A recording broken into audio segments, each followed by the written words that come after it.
This is the moment every fan waits for. The countdown's over. The road to kickoff has begun. Play is here to stay. I'm not going to name names, Kevin. From win totals to player props, from division races to MVP debates, we've got eyes on every camp and data feeding 24/7, breaking down every angle across the league. Every pick, every edge, every line that matters. SportsGrid. Your road to kickoff starts now. He is not Derrick Henry. He is not one of those special backs in that sense. A really good one that's been outstanding in fantasy for quite some time. But you can also hear the buzz recently about it being more of a split backfield. And if that's so, then Aaron Jones' value takes a hit, Jordan Mason's value goes up, and there's an opportunity at some point if Aaron Jones misses time where you can see Jordan Mason take that backfield over. Fantasy sports today, only on SportsGrid. It's a safe shot, pin high left with a 6-iron. And then this is where JJ enters the fray again and hits this like slice 5-iron. That was just, I mean, it curved probably a good, 30, 40 feet, almost flies in the hole. And it was just a crazy shot because nobody would ever really try to hit that type of slider. The Smiley Show, only on SportsGrid. An HRR, parlay a combo that you want to do. I generally prefer away teams and players that hit at the top of the lineup or in the top half, just because you are guaranteed just that extra plate appearance here or there. How many times, throughout the season, I've been like, listen, if this guy gets on, he will have one more at bat in the 9th inning, and if he doesn't get there, he doesn't get there. If you just take them that place higher, they're going to be in a spot to cash that bag. Pro Baseball Today, only on SportsGrid.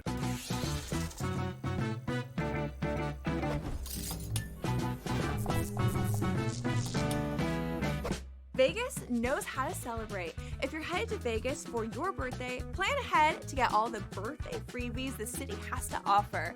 Just by showing your ID, you could get free cash play, scratch cards, drinks, and food at various venues on the Strip. Now, go get lucky.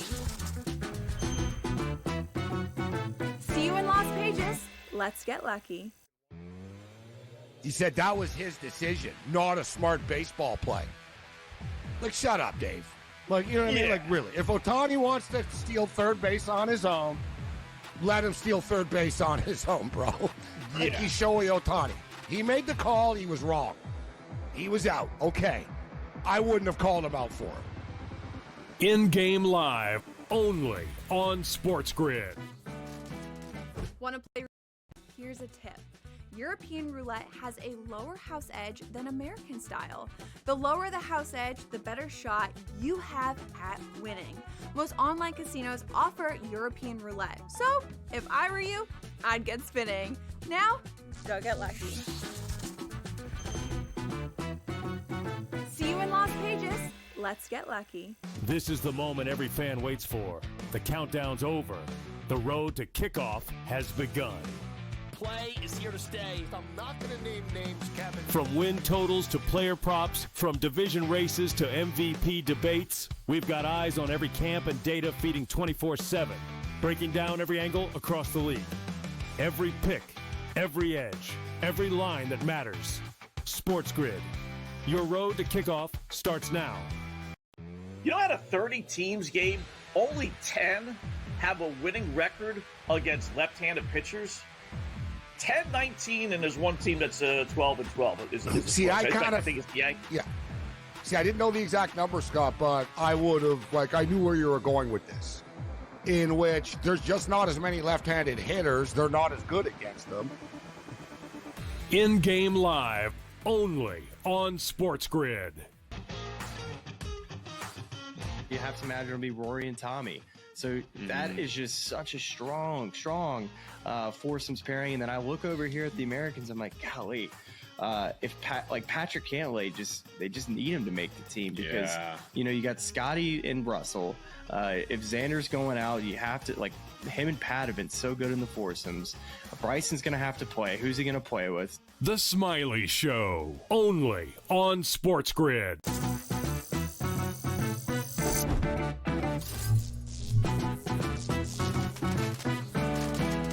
Want to play roulette? Here's a tip. European roulette has a lower house edge than American style. The lower the house edge, the better shot you have at winning. Most online casinos offer European roulette. So, if I were you, I'd get spinning. Now, go get lucky. See you in Las Vegas. Let's get lucky. This is the moment every fan waits for. The countdown's over. The road to kickoff has begun. Play is here to stay. I'm not going to name names, Kevin. From win totals to player props, from division races to MVP debates, we've got eyes on every camp and data feeding 24/7, breaking down every angle across the league. Every pick, every edge, every line that matters. SportsGrid. Your road to kickoff starts now. You know, out of 30 teams game, only 10 have a winning record against left-handed pitchers. 10-19, and there's one team that's 12-12. See, I think it's the Yankees. Yeah. See, I didn't know the exact number, Scott, but I would have, I knew where you were going with this. In which there's just not as many left-handed hitters. They're not as good against them. In-game live, only on SportsGrid. You have to imagine it'll be Rory and Tommy. So that is just such a strong foursomes pairing. And then I look over here at the Americans. I'm like, golly, if Patrick Cantlay, they just need him to make the team because you got Scotty and Russell. If Xander's going out, you have to him and Pat have been so good in the foursomes. Bryson's going to have to play. Who's he going to play with? The Smiley Show.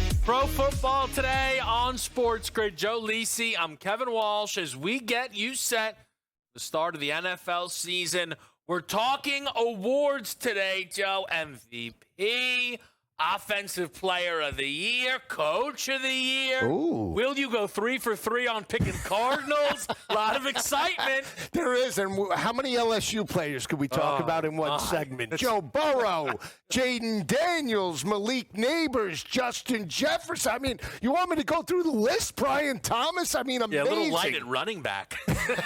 Clyde Edwards-Helaire. How about that one? There are a lot of interesting ways you can start to attack the awards market throughout the NFL.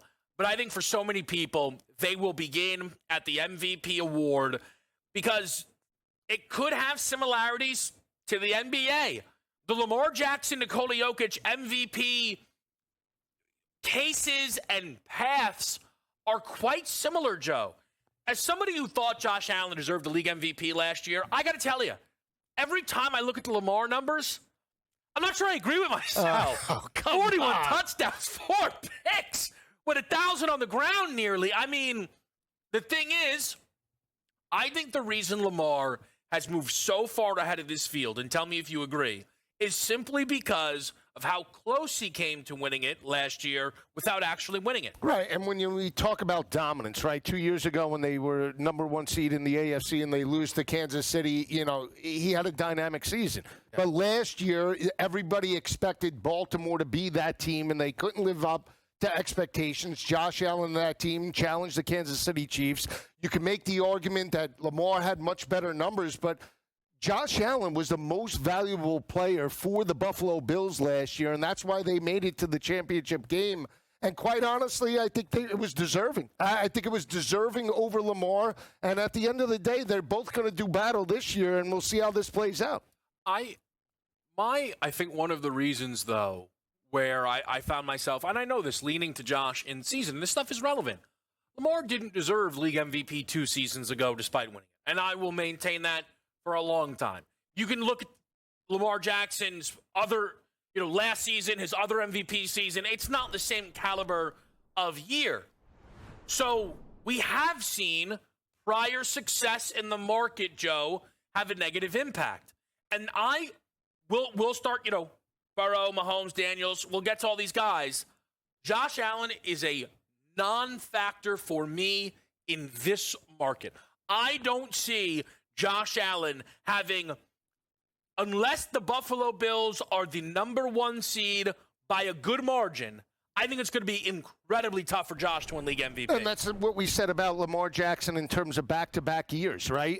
Entering last year, you can make the argument Joe Burrow at the start of the year, Pat Mahomes, and everybody was talking up Josh Allen. There's no shot for Lamar to win potentially back-to-back, and he was still in the running. I agree with you with Josh Allen. We talk about team success. 11.5 is the win total, right? Dominant favorites now to win the AFC East. I don't expect them to be challenged in any way, shape, or form. Can they be, though, a 14 or a 15-win football team? If they can, Kev, Josh Allen is going to be in the conversation. Now, they just re-signed James Cook to a long-term deal. That should help this team as it relates to the rushing attack. They're going to need to run the football to have success, but being a 14-win football team early on, I just don't see it. Let's talk about the other, we'll call it trio at the top, because Daniels is closer to Lamar than he is Justin Herbert. Burrow, Mahomes, and Jaden. Of the three, whose case are you most interested in? I think it would be Burrow. At 6-1 for me, thinking about what he did last year, 43 touchdowns through the air, one of the most dynamic offenses that we've seen. If they can start fast, and that's a big question mark. 5.5-point week 1 favorites over Cleveland. That's not a gimme type of game, but if they could start 2-0, 3-0, I want to see Joe Burrow potentially throw for 50, maybe 55 touchdown passes and blow the 5,000-yard passing yards mark through the door. I want to see him.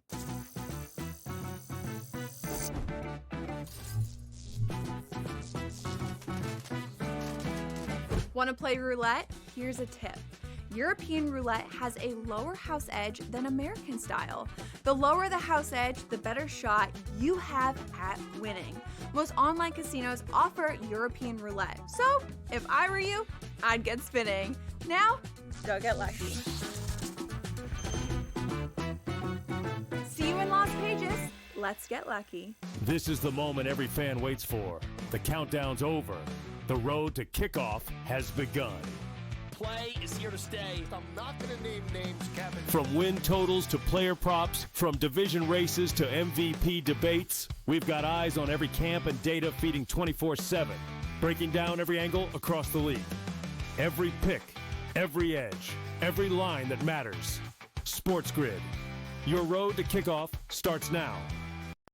At a 30 teams game, only 10 have a winning record against left-handed pitchers.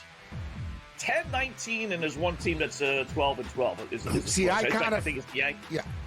See, I didn't know the exact number, Scott, but I would have, I knew where you were going with this. In which there's just not as many left-handed hitters. They're not as good against them. In-game live, only on SportsGrid. You have to imagine it'll be Rory and Tommy. So that is just such a strong foursomes pairing. And then I look over here at the Americans, I'm like, golly, if Patrick can't Stay. I'm not going to name names, Kevin. From win totals to player props, from division races to MVP debates, we've got eyes on every camp and data feeding 24/7, breaking down every angle across the league. Every pick, every edge, every line that matters.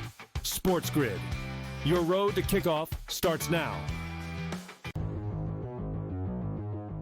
He is not Derrick Henry. He is not one of those special backs in that sense. A really good one that's been outstanding in fantasy for quite some time. But you can also hear the buzz recently about it being more of a split backfield. And if that's so, then Aaron Jones' value takes a hit, Jordan Mason's value goes up, and there's an opportunity at some point if Aaron Jones misses time where you can see Jordan Mason take that backfield over. Fantasy sports today, only on SportsGrid.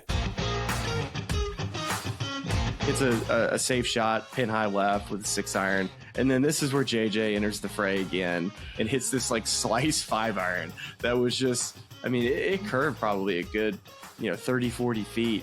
almost flies in the hole, and it was just a crazy shot because nobody would ever really try to hit that type of slider. The Smiley Show.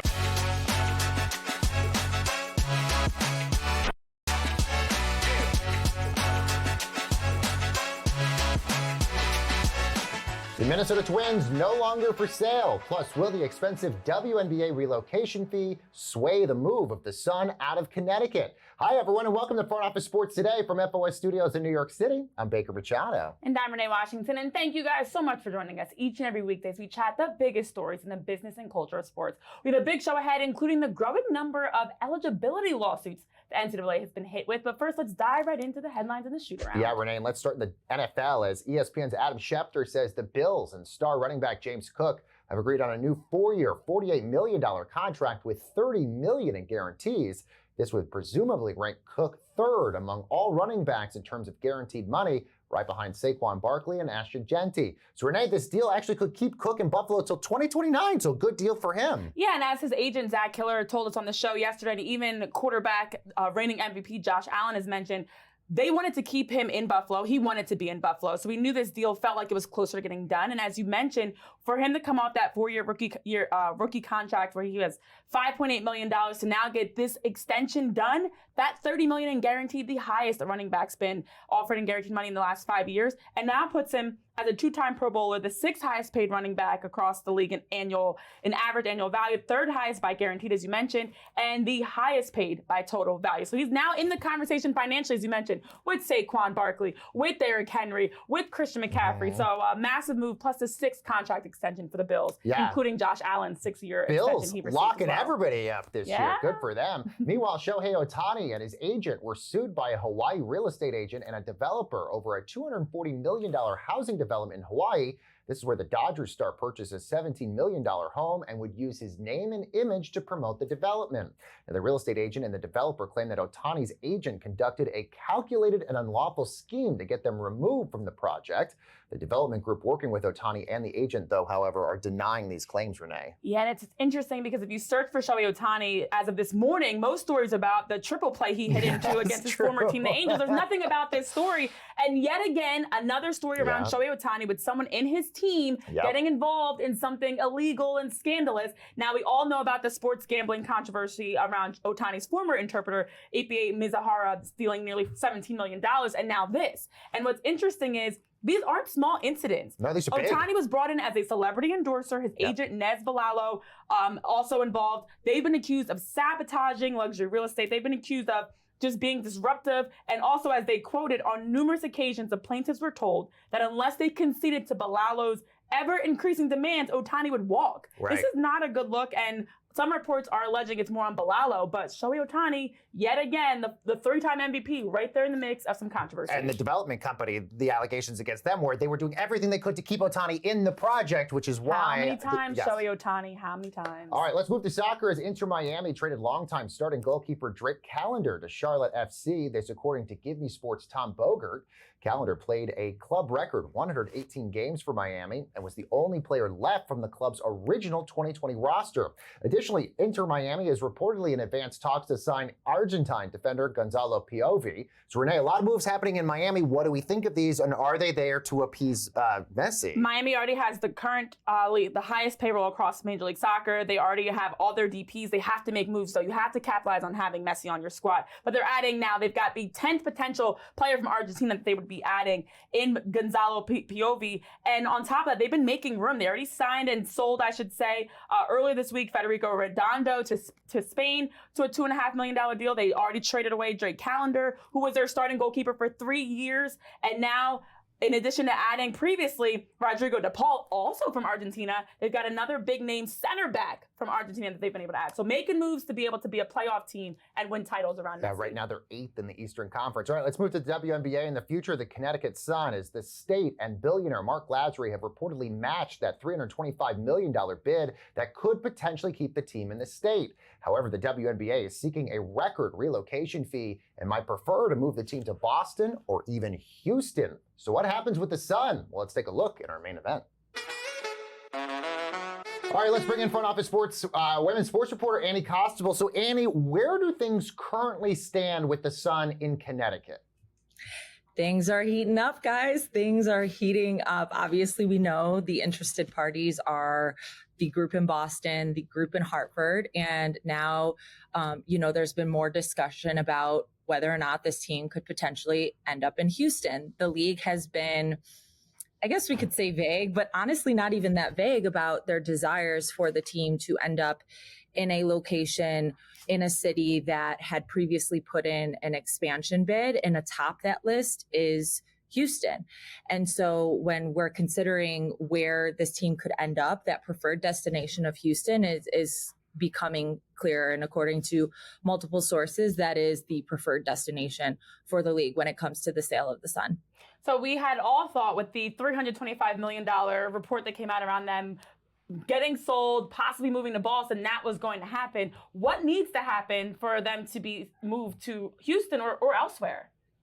Yeah, so this is a super layered situation, right? Because when Houston originally bid for an expansion team, it was part of the group that included the most recent teams that were awarded expansion teams, and that was Cleveland, Detroit, and Philadelphia.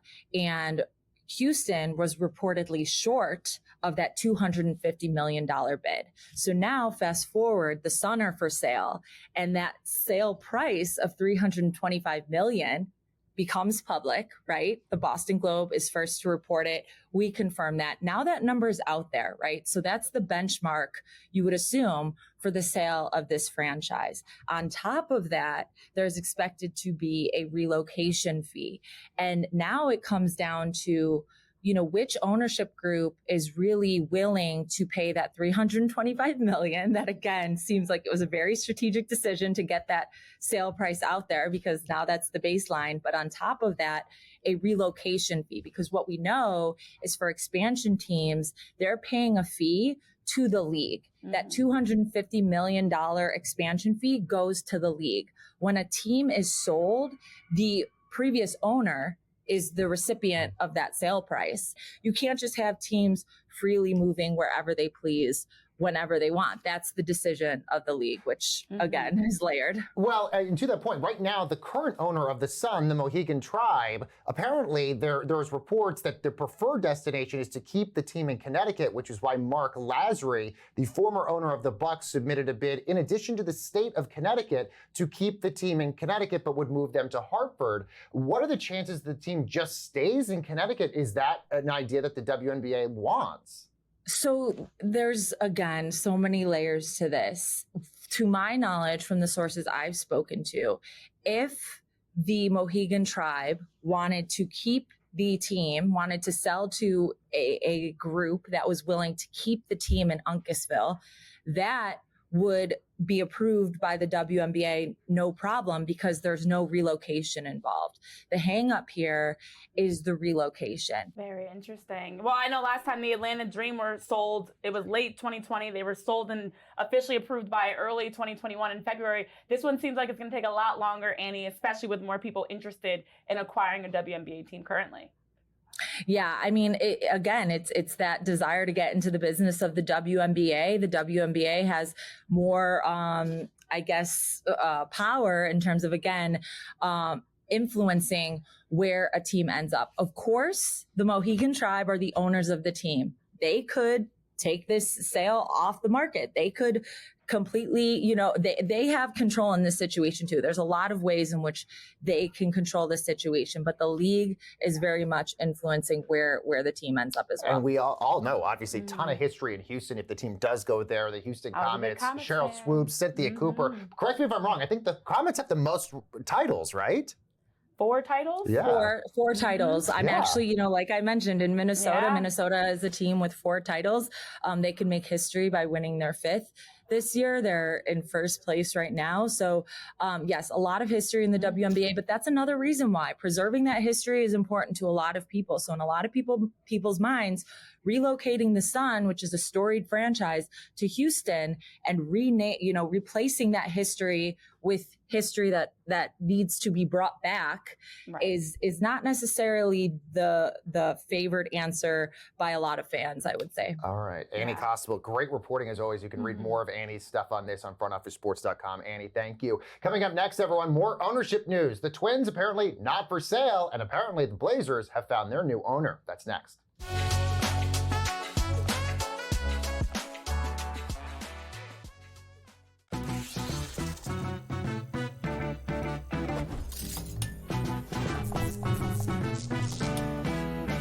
Vegas knows how to celebrate. If you're headed to Vegas for your birthday, plan ahead to get all the birthday freebies the city has to offer.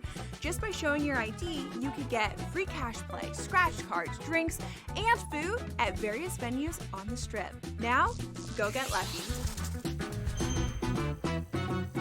See you in Las Vegas. Let's get lucky. He said that was his decision, not a smart baseball play. Like, shut up, Dave. Like, you know what I mean? Like, really. If Ohtani wants to steal third base on his own, let him steal third base on his own, bro. Like, he's Shohei Ohtani. He made the call. He was wrong. He was out. Okay. I wouldn't have called him out for it. In-game live, only on SportsGrid.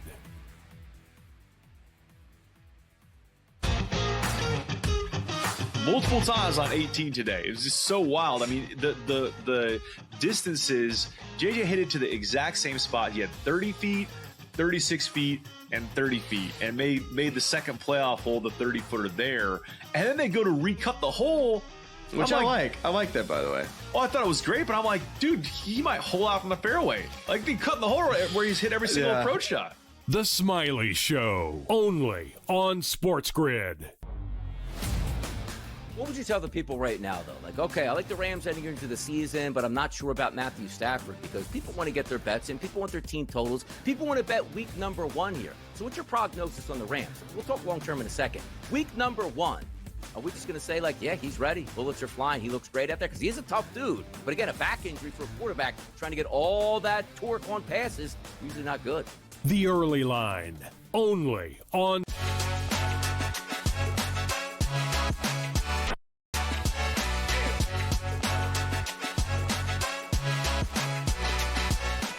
Welcome back, everyone, to Front Office Sports today. Well, an abrupt twist. The Minnesota Twins are no longer for sale. This is the longtime owners, the Pohlad family, say they're going to be keeping the franchise. Plus, we now know who's going to be owning the Portland Trailblazers, and there's some front office shakeup news happening with the Boston Celtics. So let's get to all the ownership news with FOS Deals reporter and asset class newsletter writer Ben Horney. So, Ben, let's start with the Twins. It seemed like a foregone conclusion that this team was going to get sold. Even Rob Manfred was saying that they were going to get sold. Why are the Pohlad family deciding to keep them? So if you look back at what we reported and also what Rob Manfred said, what happened today actually isn't out of line with what people were saying. So what we were hearing was that there was going to be news on the Twins sale front within a few weeks. Rob Manfred said something to the effect of, I know something you don't know about the process. And what I was told today by a source is that the Pohlad family looked at various options on the table, that throughout the process, there were times that there were offers on the table and whatnot, and that they chose to go this route, which is selling stakes, limited, minority stakes, we don't know the size, to 2 groups. It's being done kind of as one deal, but it is 2 separate stakes to 2 different groups, one that's based in Minnesota, one that's based in New York. And that's all we really know for now. It sounds like we might find out the identities of the groups within a few weeks at this point. Well, since the Pohlads bought the team back in 1984 for then $44 million, there's been a lot that we've seen from them over the years. Now, the team valuation is much higher, more around $1.7 billion, but they are still in $400 million worth of debt. How does this financially impact that aspect as well? Yeah. Does this make sense truly for where the Twins are financially? So it seems like the debt pile that they have is part of why they're doing this deal. It sounds like they're bringing in investors who can provide capital that is going to help them pay down the debt. That's something that Joe Pohlad talked about a little bit in an interview with, I think, the Star Tribune today. And that also jives with what I heard in talking to a source, that this is going to give them financial capital to help with that situation. I also am told that, as it's been reported, they were looking for a valuation of $1.7 billion on the sale, and I was not able to confirm what this deal values the team at, but the suggestion was that the number that's been out there, that's what the team is valued at. So we don't know how much money's changing hands, but it sounds like the deal was at the valuation they were looking for, just not a full sale of the team. And from a fan's perspective, I mean, they had a massive fire sale at the trade deadline. How much did that play a role in